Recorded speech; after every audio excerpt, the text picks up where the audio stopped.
This symposia is a demonstration of the research that's being funded by the Naval Postgraduate School. And I think that's so important that the school itself is funding these programs.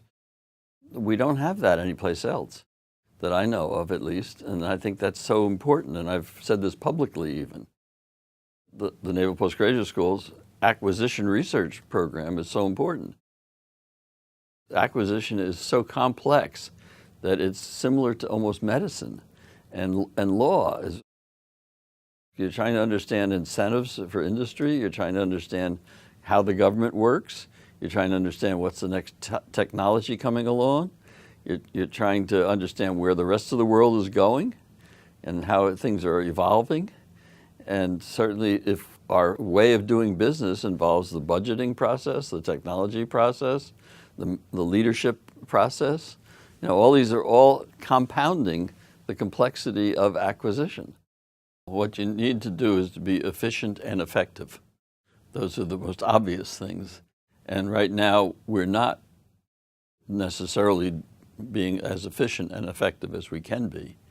And some of that is because of the regulations and requirements that are based upon historic arguments. The people who write these rules aren't necessarily totally familiar with the benefits of profit, for example. You want to reinvest that into innovation as contrasted to, they think that if you cut profit out, that you therefore lower the price. But the price isn't based on profit. The price is really based upon cost of all the stuff you're buying. Clearly, if you're going to maintain technological superiority, you have to invest in research. And you have to be innovative. You have to think about what's different. And certainly for asymmetric scenarios, you have to think about something different. What you really want is cooperation between people at a university that are doing research in a given area for innovation. If you want to be ahead of the state of the art, then you want to take advantage of them. But you certainly want industry and government to work closely together.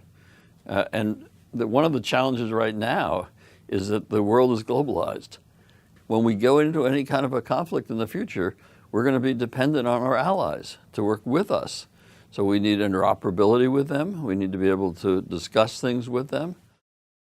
And it's not just our own industry, but it's global. And it's our own government, and it's global.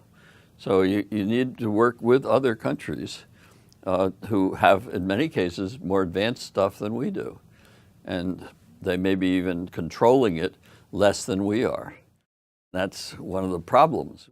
Our export control provisions are preventing us from working closely with our allies. And that's a shame. They could be sitting next to us on the battlefield. We got to be able to talk to them.